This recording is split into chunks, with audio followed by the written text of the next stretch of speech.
Hi guys, good morning, very very good morning to all of you. नमस्कार साथियों, झारखंडी जोहार आप सभी को। और आप सभी का बहुत बहुत स्वागत है झारखंड एजुकेशन हब में। मैं हूं आप लोगों का जीएस एजुकेटर रितेश और आप लोग मेरे साथ हैं झारखंड करेंट अफेयर्स के इस धमाकेदार सेशन में।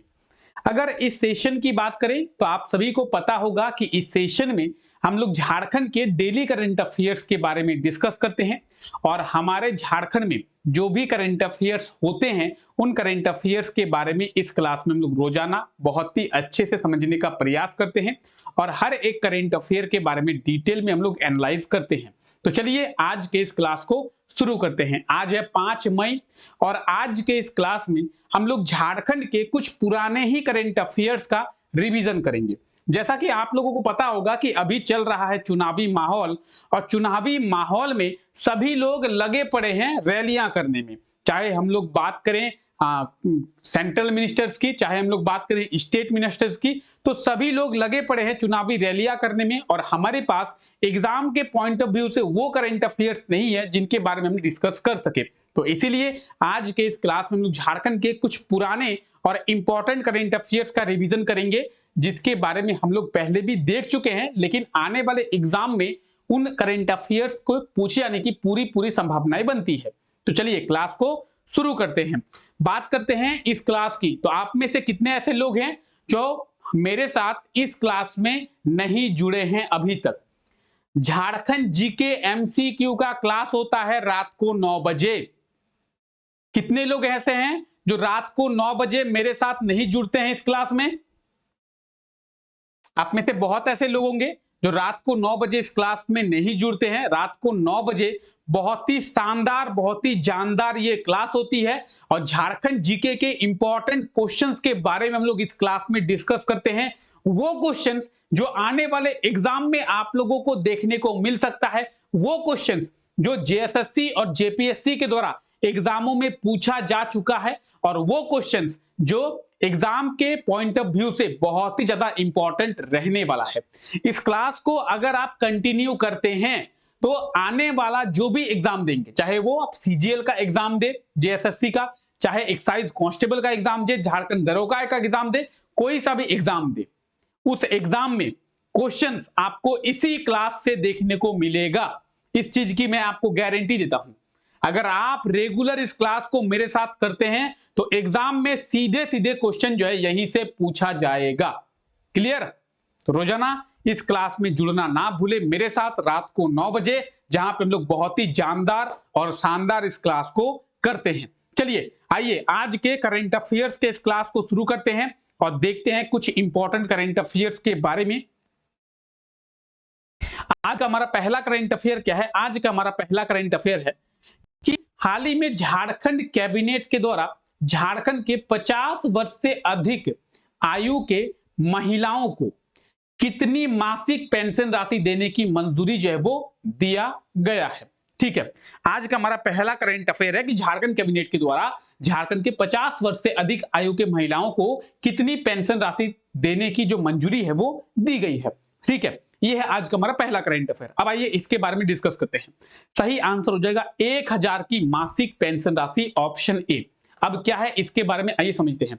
झारखंड कैबिनेट के द्वारा एक फैसला लिया गया है। क्या फैसला लिया गया है कि झारखंड में चाहे वो कोई भी वर्ग का महिला हो, चाहे वो जनरल की महिला हो, चाहे वो एसटी महिला हो, चाहे वो एससी महिला हो, ओबीसी महिला हो, झारखंड में जो भी महिलाएं हैं जिनका एज 50 वर्ष से अधिक है, उन महिलाओं को 1000 की मासिक पेंशन राशि झारखंड गवर्नमेंट की ओर से दिया जाएगा। हर महीने 1000 रुपये उनको झारखंड सरकार देगी। किन्हें? जिनकी एज 50 साल से ज्यादा हो गई होगी। ठीक है, साथ ही साथ अगर हम लोग इसके बारे में बात करें पुरुषों की, तो आप में से कई लोग बोलेंगे सर क्या पुरुषों को भी, मेल्स को भी, फीमेल्स के साथ साथ मेल्स को भी पेंशन मिलेगा क्या? हाँ जी मिलेगा, लेकिन उन्हीं पुरुषों को मिलेगा जिनका उम्र 50 वर्ष से अधिक होगा और वो एसटी या फिर एससी वर्ग के होंगे। यानी महिलाओं में सभी महिलाओं को, लेकिन पुरुषों में केवल एससी और एसटी वर्ग के पुरुषों को ही, जिनकी उम्र 50 साल से अधिक है, उन्हें मिलेगा 1000 की मासिक पेंशन राशि। तो इस चीज को आप लोग याद रखें, सभी महिलाओं को, लेकिन पुरुषों में केवल एसटी एससी पुरुषों को। क्लियर है? क्लियर है? पहला करंट अफेयर आपको समझ में आ गया। आइए आगे बात करते हैं। झारखंड सरकार के द्वारा मुख्यमंत्री ग्राम गाड़ी योजना के तहत राज्य में कितने बसों को शुरू किया गया है? कौन सी योजना? मुख्यमंत्री ग्राम गाड़ी योजना। आप देख पाएंगे क्वेश्चन को, मुख्यमंत्री ग्राम गाड़ी योजना के तहत झारखंड सरकार के द्वारा कितने क्या तो बसों को शुरू किया गया है हमारे झारखंड में? सही आंसर होगा 100 बसें। क्या होगा सही आंसर? 100 बसें। ऑप्शन बी, मुख्यमंत्री ग्राम गाड़ी योजना के तहत झारखंड सरकार के द्वारा 100 बसों को शुरू किया गया है। अब इन बसों को शुरू करने के पीछे झारखंड सरकार का उद्देश्य क्या है? आप बोलेंगे सर झारखंड में तो बहुत सारी बसें चलती है। हाँ जी चलती है, बेशक बहुत सारी बसें चलती है, लेकिन झारखंड सरकार मुख्यमंत्री ग्राम गाड़ी योजना के तहत इन बसों को क्यों चला रही है? तो आप देख सकते हैं मुख्यमंत्री ग्राम गाड़ी योजना।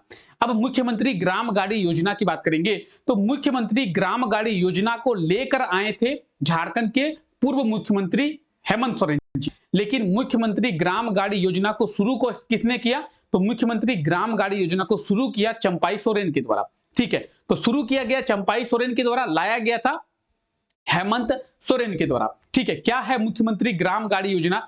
मुख्यमंत्री ग्राम गाड़ी योजना के तहत लोगों को बहुत कम किराए पर एक स्थान से दूसरे स्थान तक ले जाया जाएगा, क्योंकि ये सरकारी बसें होंगी, तो सरकारी बसें होने के कारण इनका किराया कम होगा। दूसरा, जो स्कूल के बच्चे हैं उन्हें इस बस का फ्री लाभ मिलेगा। जो भी प्रेग्नेंट महिलाएं हैं, प्रेग्नेंट महिलाओं को इस बस का लाभ जो है वो फ्री मिलेगा।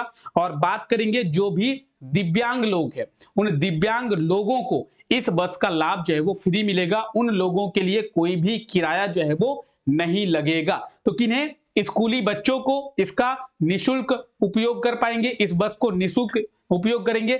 गर्भवती महिलाएं, प्रेग्नेंट महिलाएं जो है वो, उन लोगों को कोई भी किराया देना नहीं पड़ेगा। और जो भी दिव्यांग लोग हैं उन लोगों को इसका किराया नहीं देना पड़ेगा। झारखंड में अभी 100 बसों को मुख्यमंत्री ग्राम गाड़ी योजना के तहत शुरू किया गया है और आप देख सकते हैं यहाँ पे आपको डिटेल्स मिल जाएगी। ठीक है, तो आप नोट्स अपने बना सकते हैं, तो इस चीज को आप लोग याद रखेंगे। क्लियर है? क्लियर है यहां तक? चलिए आगे बढ़ते हैं। आइए, हाल ही में किसके द्वारा अजीम प्रेमजी यूनिवर्सिटी, अजीम प्रेमजी स्कूल और अजीम प्रेमजी मेडिकल कॉलेज का शिलान्यास किया गया है? तो बात करेंगे अजीम प्रेमजी यूनिवर्सिटी की, चाहे बात करें अजीम प्रेमजी स्कूल की या फिर अजीम प्रेमजी मेडिकल कॉलेज की, तो किसके द्वारा इसका शिलान्यास किया गया है? सही आंसर हो जाएगा हेमंत सोरेन के द्वारा। झारखंड के पूर्व मुख्यमंत्री हेमंत सोरेन जी के द्वारा रांची में Azim Premji medical college, Azim Premji university और अजीम प्रेमजी स्कूल का जो शिलान्यास है वो किया गया है। आप यहाँ पे नोट्स देख पाएंगे, 24 जनवरी को किया गया है। और आप देख सकते हैं Azim Premji medical college, school और यूनिवर्सिटी का शिलान्यास किनके द्वारा? तो झारखंड के पूर्व मुख्यमंत्री हेमंत सोरेन के द्वारा। क्लियर है? क्लियर है? चलिए जल्दी से एक बार क्लास को लाइक कर देंगे सभी लोग, जितने भी लोग क्लास को देख रहे हैं जल्दी से एक बार क्लास को लाइक कर दें। आइए आगे बात करते हैं। हाल ही में संजय सेठ को दादा साहेब फाल्के गोल्ड अवार्ड से सम्मानित किया गया है। वो राज्य के किस लोकसभा क्षेत्र के सांसद है? सांसद का मतलब क्या है? एमपी। एमपी का मतलब मेंबर ऑफ पार्लियामेंट। ठीक है, तो दादा साहेब फाल्के गोल्ड अवार्ड से संजय सेठ को सम्मानित किया गया है। संजय सेठ कौन है? तो संजय सेठ एक सांसद हैं, एक एमपी है, मेंबर ऑफ पार्लियामेंट है। कहां के सांसद है? तो रांची के सांसद है। कहां के सांसद है? रांची के सांसद है संजय सेठ। और किस पार्टी से है सर? तो बीजेपी पार्टी से है। ठीक है, ऑप्शन की बात करें, ऑप्शन डी इसका बिल्कुल सही आंसर हो जाएगा, रांची। रांची के एमपी कौन है? तो रांची के एमपी हैं संजय सेठ, ये आप लोग देख सकते हैं। चलिए अब हम लोग बात कर रहे थे एमपी की सांसद की। सांसद किसका सदस्य होता है? लोकसभा का। सांसद सदस्य किसका होता है? लोकसभा का। तो सर लोकसभा के कितने सदस्य हमारे झारखंड में है? लोकसभा के टोटल 14 सदस्य हमारे झारखंड में, 14। अब लोकसभा की 14 सदस्य हमारे झारखंड में है, इसका मतलब लोकसभा की 14 सीटें भी हमारे झारखंड में होगी। हाँ जी, और ये आप लोकसभा के 14 सीटों का बंटवारा देख सकते हैं झारखंड में। तो अगर आपसे एग्जाम में पूछ लिया जाए कि झारखंड में कितनी लोकसभा की सीटें हैं, तो झारखंड में 14 लोकसभा की सीटें हैं। हम लोग बात कर रहे हैं रांची की, तो ये जो आप 8 नंबर देख रहे हैं, ये 8 नंबर, ये है रांची लोकसभा सीट, और यहाँ के सांसद कौन है? संजय सेठ। ठीक है, तो 8 नंबर जो आप देख पा रहे हैं, ये 8 नंबर है रांची लोकसभा सीट, और रांची लोकसभा सीट से सांसद कौन है? एमपी कौन है? संजय सेठ, जिन्हें दादा साहिब फाल्के गोल्ड अवार्ड से सम्मानित किया गया है। तो इन्हें आप लोग याद रखेंगे, ध्यान दे। ये आप जो तस्वीर देख पा रहे हैं, ये है संजय सेठ। ठीक है, तो रांची के ये एमपी है। चलिए आइए आगे बात करते हैं। हाल ही में अरुण कुमार रॉय को, किन्हें? अरुण कुमार राय किस हाईकोर्ट के न्यायाधीश बने हैं? अरुण कुमार राय किस हाईकोर्ट के न्यायाधीश बने हैं? क्या होगा सही आंसर? ए.के. राय। इन्हें जस्टिस ए.के. राय के नाम से जाना जाता है। ए.के. राय का फुल फॉर्म है अरुण कुमार राय। तो जस्टिस ए.के. राय या फिर जस्टिस अरुण कुमार राय झारखंड हाईकोर्ट के न्यायाधीश बने हैं, झारखंड हाईकोर्ट के जज बने हैं। याद रखेंगे, ऑप्शन ए जो है इसका बिल्कुल सही आंसर हो जाएगा। झारखंड हाईकोर्ट के जज बने हैं कौन? अरुण कुमार राय। देखिए, जज बने हैं, जस्टिस बने हैं, चीफ जस्टिस नहीं, जज बने हैं, न्यायाधीश बने हैं, मुख्य न्यायाधीश नहीं। ठीक है, अगर बात करेंगे झारखंड हाईकोर्ट में अभी मुख्य न्यायाधीश कौन है, चीफ जस्टिस कौन है? कोई भी नहीं। झारखंड हाईकोर्ट का चीफ जस्टिस का जो सीट है वो खाली है, और सीट खाली होने के कारण एस चंद्रशेखर जी को झारखंड हाईकोर्ट का एक्टिंग चीफ जस्टिस बनाया गया है। अब एक्टिंग चीफ जस्टिस कब बनता है?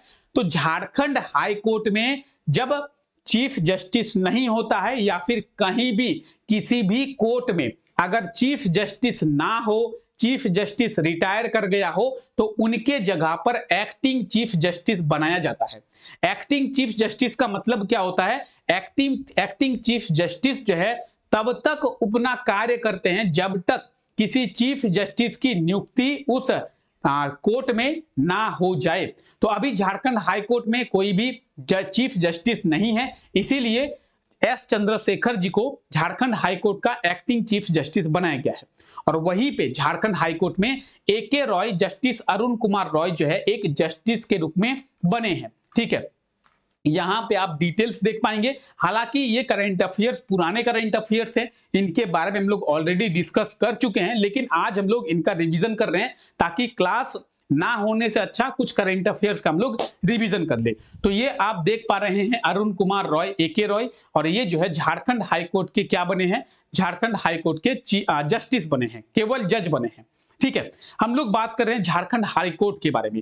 आपको पता है झारखंड हाईकोर्ट में टोटल जो जजों की संख्या है वो कितनी है? यानी मैक्सिमम झारखंड हाईकोर्ट में जजों का जो सीट है वो कितना है? तो मैक्सिमम जजों की जो सीट है झारखंड हाईकोर्ट में वो है 25। यानी झारखंड हाईकोर्ट में एक साथ 25 जज जो है वो बैठ सकते हैं। लेकिन प्रेजेंट टाइम पे झारखंड हाईकोर्ट में केवल 19 जस्टिस है, यानी 19 जज हैं। ठीक है, 18 जज हैं और एक जो है acting chief justice S Chandrashekhar ji. तो झारखंड हाईकोर्ट में अभी वर्तमान समय में 19 जस्टिस है, यानी 6 जस्टिस का जो सीट है वो झारखंड हाईकोर्ट में खाली है। अगर आपसे एग्जाम में पूछा जाए कि झारखंड हाईकोर्ट में मैक्सिमम जस्टिस की संख्या कितनी हो सकती है, तो 25। लेकिन अभी प्रेजेंट टाइम पे वर्तमान समय में झारखंड हाईकोर्ट में जस्टिस कितने हैं? तो 19 जजों की जो संख्या है। क्लियर है? क्लियर? चलिए आगे बढ़ते हैं। हाल ही में बिहार झारखंड का प्रधान मुख्य आयकर आयुक्त किसे बनाया गया है? बिहार झारखंड का प्रधान मुख्य आयकर आयुक्त किसे बनाया गया है? प्रधान मुख्य आयकर आयुक्त का मतलब क्या है? Chief income tax commissioner. Jharkhand Bihar का चीफ इनकम टैक्स कमिश्नर किसे बनाया गया है? तो सही आंसर हो जाएगा मनोरंजन पानीग्राही, ऑप्शन ए। मनोरंजन पानीग्राही को झारखंड बिहार का चीफ इनकम टैक्स कमिश्नर बनाया गया है। तो अगर आपसे एग्जाम में पूछा जाए कि वर्तमान समय में झारखंड के चीफ इनकम टैक्स कमिश्नर कौन है? मनोरंजन पानीग्राही। इन्हें झारखंड बिहार का चीफ इनकम टैक्स कमिश्नर यानी प्रधान मुख्य आयकर आयुक्त जो है वो बनाया गया है। ये जो है कौन है? तो ये 1988 बैच के आईआरएस ऑफिसर है। कौन है? 1988 बैच के आईआरएस ऑफिसर हैं। ये है मनोरंजन पानीग्राही और इन्हें आप लोग देख सकते हैं। क्लियर है? चलिए आगे बात करते हैं। आइए, हाल ही में झारखंड के कितने साइकिलिस्ट को भारतीय साइकिलिंग टीम में शामिल किया गया है? तो झारखंड के कितने साइकिलिस्ट को भारतीय साइकिलिंग टीम में शामिल किया गया है? क्या होगा सही आंसर? सही आंसर हो जाएगा 3। झारखंड के 3 साइकिलिस्ट को। अब ये झारखंड के 3 साइकिलिस्ट को भारतीय साइकिलिंग टीम में शामिल किया गया है। तो ये झारखंड के 3 साइकिलिस्ट कौन है? नारायण महतो, सबीना कुमारी और सरिता कुमारी। ये है झारखंड के 3 साइकिलिस्ट जिनका चयन जो है वो एशियन ट्रैक साइकिलिंग चैंपियनशिप के लिए भारतीय टीम में किया गया था। तो ये आप रिटन फॉर्मेट में सभी चीजों को देख सकते हैं और यहां से आप अपने नोट्स जो है बहुत ही इजीली बना पाएंगे। ठीक है, तो झारखंड के 3 साइकिलिस्ट नारायण महतो, सबीना कुमारी, सबिता कुमारी। क्लियर? चलिए आगे बात करते हैं। नीति आयोग क्या है? नीति आयोग, नीति आयोग के द्वारा जो रिपोर्ट जारी किया गया है उसके अनुसार झारखंड में कितनी प्रतिशत गरीबी जो है वो कम हुई है? तो नीति आयोग के द्वारा एक रिपोर्ट जारी किया गया है 2016 से 2021 के बीच का, और नीति आयोग के द्वारा कहा गया है कि 2016 से 2021 के बीच में भारत में कितनी गरीबी कम हुई है। भारत के अलग अलग राज्यों के बारे में भी डेटा दिया गया है कि बिहार से कितनी गरीबी कम हुई है, झारखंड से कितनी गरीबी कम हुई है, महाराष्ट्र से कितनी गरीबी कम हुई है, उत्तर प्रदेश से कितनी गरीबी कम हुई है। ये जो रिपोर्ट है ये नीति आयोग के द्वारा दिया गया है। ठीक है, अभी हम लोग बात कर रहे हैं झारखंड की। फिलहाल हम लोग ना ही उत्तर प्रदेश के बारे में बात कर रहे हैं, ना ही हम लोग बिहार के बारे में बात कर रहे हैं, हम लोग बात कर रहे हैं झारखंड की। तो नीति आयोग के द्वारा जो डाटा दिया गया है 2016 से 2021 का, उसमें कहा गया है कि इन 5 वर्षों में 2016 से 2021 के बीच में इन 5 वर्षों में झारखंड से कुल जो है वो 14% की गरीबी कम हुई है। ऑप्शन सी बिल्कुल सही आंसर हो जाएगा। 2016 से 2021 के बीच में झारखंड से लगभग जो है वो 14% गरीबी जो है वो कम हुई है। नीति आयोग कह रहा है कि 2016 में, कब? 2016 में झारखंड में गरीबी थी 42%, जो कि 2021 में हो गई है 28%। यानी इन 5 सालों में झारखंड में 14% जो गरीबी है वो कम हुई है। और ये कहना किसका है? ये कहना है नीति आयोग का कि 2016 में झारखंड में 42% गरीबी थी, वही 2021 में ये गरीबी घटकर हो गई है 28%। तो झारखंड में लगभग जो है वो 14% गरीबी कम हुई है। पूरा डेटा आप यहाँ पे देख सकते हैं कि नीति आयोग के द्वारा जो रिपोर्ट जारी किया गया है उस रिपोर्ट के अनुसार कहा गया है कि 2016 से लेकर 2021 के बीच में झारखंड से लगभग 14% गरीबी कम हुई है। 2016 में झारखंड में 42.10% गरीबी थी, वहीं 2021 में यह गरीबी 28.81% हो गई है। यानी लगभग हम लोग मानकर चल सकते हैं कि 14% गरीबी झारखंड से कम हुई है। क्लियर? और यह कहना किसका है? यह कहना है नीति आयोग का। वहीं नीति आयोग के द्वारा कहा गया है कि पूरे देश भर से लगभग 25 करोड़ लोग जो है वो गरीबी रेखा से बाहर निकल आए हैं। ठीक है, पूरे देश से लगभग 25 करोड़ लोग गरीबी रेखा से बाहर निकल आए हैं। झारखंड से 14% गरीबी कम हुई है, ये कह रहा है नीति आयोग। हालांकि झारखंड से गरीबी कम हुई है कि नहीं हुई है वो हम अपने आंखों से देख पा रहे हैं, और मुझे ऐसा लगता है कि अगर झारखंड में 42% गरीबी थी 2016 में, तो अभी 60% हो गया होगा गरीबी। ठीक है, कोरोना के बाद अभी जो गरीबी है वो 60% हो गया होगा। 2024 की हम लोग बात करें, अगर पहले 2016 में गरीबी थी क्या कहते हैं 42%, 42%, तो अभी 60% हो गया होगा। नीति आयोग जो रिपोर्ट पब्लिश की है वो 2016 से 2021 के बीच का है। अब 2021 में कोरोना आया था, उसके बाद का रिपोर्ट नीति आयोग के द्वारा जारी किया ही नहीं गया। आपको अगर रिपोर्ट जारी करना है 2024 तक का करे ना, 2023 तक का करें, तब तो आप रिपोर्ट को समझ पाएंगे कि कोरोना के बाद कितने परिवारों की जिंदगी बिगड़ गई है, कितने परिवार बेघर हो गए हैं, कितने लोग मारे गए हैं, कितने लोग जो हैं वो खाने को तरस रहे हैं। वो तो कोरोना के बाद का रिपोर्ट आप दीजिए। अगर अभी वर्तमान समय में नीति आयोग के द्वारा ये रिपोर्ट जारी की जाती है या फिर सर्वे कराया जाता है, तो ये 28% से बढ़कर झारखंड में हो जाएगा 60%। नीति आयोग के द्वारा कहा गया है कि झारखंड में 2021 में 28% गरीबी थी, और अगर 2024 में रिपोर्ट जारी की जाती है तो नीति आयोग कहेगी कि झारखंड में 60% गरीबी हो गई है। अभी गरीबी कम नहीं हुई है, बढ़ेगी, क्योंकि रिपोर्ट 2021 तक का है। आप 2024 का डाटा दीजिए, 2024 चल रहा है, 2024 में आप डाटा दे रहे हैं 2021 का, आप 24 का डाटा दीजिए। सरकार बहुत सी चीजें हैं जो हाइड करना चाहती है, चाहे हम लोग नीति आयोग की बात करें, चाहे हम लोग किसी भी इंस्टीट्यूशन की बात करें, सब चीजें जो है हाइड किया जा रहा है सरकार के द्वारा। हम लोग किसी एक सरकार को टारगेट नहीं कर रहे हैं, जो भी सरकार आ रही है वो चीजों को हाइड कर रही है।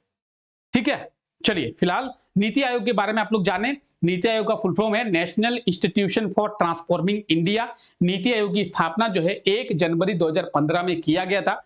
और बात करेंगे नीति आयोग की, नीति आयोग के जो अध्यक्ष होते हैं वो भारत के प्रधानमंत्री होते हैं। प्लानिंग कमीशन पहले था, प्लानिंग कमीशन को रिप्लेस करके नीति आयोग को लाया गया। तो अब आप बोलेंगे सर प्लानिंग कमीशन और नीति आयोग के बीच में जो मेजर डिफरेंस है वो क्या है? प्लानिंग कमीशन में भारत का कोई भी मुख्यमंत्री प्लानिंग कमीशन का सदस्य नहीं होता था, वही नीति आयोग में भारत में जितने भी मुख्यमंत्री है वो नीति आयोग के सदस्य हैं। चाहे हम लोग बिहार के मुख्यमंत्री बात करें, झारखंड के मुख्यमंत्री बात करें, उत्तर प्रदेश के मुख्यमंत्री बात करें, महाराष्ट्र के मुख्यमंत्री की बात करें, तो भारत में जितने भी मुख्यमंत्री हैं वो नीति आयोग का सदस्य हैं, लेकिन प्लानिंग कमीशन का सदस्य वो लोग नहीं थे। तो ये एक मेजर डिफरेंस है दोनों के बीच में। अगर आपसे एग्जाम में पूछा जाए क्या भारत का कोई भी मुख्यमंत्री नीति आयोग का सदस्य है, तो हां जी, भारत के सभी मुख्यमंत्री नीति आयोग का सदस्य होते हैं। ठीक है, चलिए आगे बात करते हैं। आइए, हाल ही में किस नगर निगम के द्वारा ट्रांसजेंडर के लिए आश्रय गृह का निर्माण किया जाएगा? अब कौन से नगर निगम के द्वारा ये ट्रांसजेंडर्स के लिए आश्रय गृह का निर्माण किया जाएगा और किस नगर निगम के द्वारा ये एक अच्छा स्टेप लिया गया है, अच्छा कदम उठाया गया है? आइए इसके बारे में बात करते हैं। सही आंसर होगा ऑप्शन डी, रांची नगर निगम। रांची नगर निगम क्या कर रही है कि रांची में जितने भी ट्रांसजेंडर्स हैं उनके लिए आश्रय गृह का निर्माण करते हैं कि चलिए ट्रांसजेंडर्स के रहने के लिए कुछ व्यवस्था हम लोग करते हैं। तो रांची नगर निगम के द्वारा एक बहुत ही अच्छा स्टेप है जो लिया गया है ट्रांसजेंडर्स के प्रति कि हम उन्हें क्या करते हैं, एक आश्रय गृह बनवा के देते हैं जहां पे वो लोग रह पाएंगे। ठीक है, झारखंड सरकार की अगर बात करें तो झारखंड सरकार के द्वारा भी एक बहुत अच्छा स्टेप लिया गया था। किसके लिए? ट्रांसजेंडर्स के लिए। क्या था वो स्टेप और झारखंड के एग्जाम के पॉइंट ऑफ व्यू से इंपॉर्टेंट था क्या? हाँ जी, बहुत इंपॉर्टेंट था। आप लोगों को बताया गया था कि झारखंड सरकार के द्वारा एक प्लान लाया गया था। इस प्लान के तहत कहा गया था कि हम झारखंड में जो भी ट्रांसजेंडर्स हैं उन्हें 1000 की मासिक पेंशन राशि देंगे। झारखंड में जो भी ट्रांसजेंडर्स हैं उन्हें 1000 की मासिक पेंशन राशि झारखंड सरकार देने की योजना बना रही है। झारखंड कैबिनेट के द्वारा ये जो प्रस्ताव है वो पास कर दिया गया है। ठीक है, तो एग्जाम में पूछा जाए कि झारखंड कैबिनेट के द्वारा झारखंड के ट्रांसजेंडर्स को कितनी राशि पेंशन देने के लिए योजना बनाई गई है, तो 1000 की मासिक 1000। साथ ही साथ झारखंड कैबिनेट के द्वारा ये कहा गया कि जो भी ट्रांसजेंडर्स है झारखंड में उन्हें ओबीसी का दर्जा दिया जाएगा। ठीक है, तो याद रखेंगे झारखंड के सभी ट्रांसजेंडर्स को झारखंड सरकार ओबीसी का दर्जा जो है वो देने वाली है। और रांची नगर निगम इन ट्रांसजेंडर्स के लिए आश्रय गृह का निर्माण करवाएगी। ऑप्शन डी बिल्कुल सही आंसर हो जाएगा। इन चीजों को आप लोग बाकी यहां पे नोट से जो देख सकते हैं। क्लियर है? क्लियर? चलिए आगे बात करते हैं। झारखंड की बॉक्सर कौन? अमीषा केरकेट्टा। ये कौन है? झारखंड की बॉक्सर हैं। इन्हें सीसीएल के द्वारा कितनी पुरस्कार राशि से सम्मानित किया गया है? अमीषा करकेट्टा ये कौन है? ये एक झारखंड की बॉक्सर है और बहुत अच्छी बॉक्सर है। चलिए, इंटरनेशनल लेवल पर ये झारखंड को प्रतिनिधित्व करती है। कौन? अमीषा करकेट्टा। ठीक है, इन्हें जो है सीसीएल के द्वारा पुरस्कृत किया गया है। सीसीएल का मतलब क्या है? Central coalfield limited. अगर आपको सीसीएल के बारे में ना पता हो तो कल का क्लास देखें। कल के क्लास में हम लोग सीसीएल के बारे में बहुत अच्छे से डिस्कस किए हैं कि सीसीएल का नया सीएमडी कौन बने हैं, सीसीएल का हेडक्वार्टर कहां है, सीसीएल के बारे में लोग डिटेल में बात किए हैं। ठीक है, तो सीसीएल के द्वारा किन्हें पुरस्कार राशि से सम्मानित किया गया? अमीषा करकेट्टा को। कितना? 3 लाख। 3 लाख की पुरस्कार राशि दी गई सीसीएल के द्वारा किन्हें? अमीषा करकेट्टा को। अगर अमीषा करकेट्टा की बात की जाए तो ये आप देख रहे हैं अमीषा करकेट्टा, ये झारखंड की एक बहुत ही अच्छी बॉक्सर है और सीसीएल के द्वारा इन्हें पुरस्कृत किया गया। हालांकि झारखंड के जो भी खिलाड़ी है, चाहे वो आर्चरी खिलाड़ी हो, चाहे वो फुटबॉल खिलाड़ी हो, चाहे वो हॉकी खिलाड़ी हो, चाहे वो बॉक्सिंग हो, उन लोगों को प्रेरित करना चाहिए कि आप जो कर रहे हैं वो बहुत अच्छा काम कर रहे हैं। आपके द्वारा और मेरे द्वारा भी इन्हें सराहना चाहिए कि आप जो है झारखंड का नाम रोशन कर रहे हैं। आप एक इंटरनेशनल लेवल पर जाकर झारखंड का प्रतिनिधित्व कर रहे हैं, तो ये एक बहुत बड़ी बात है।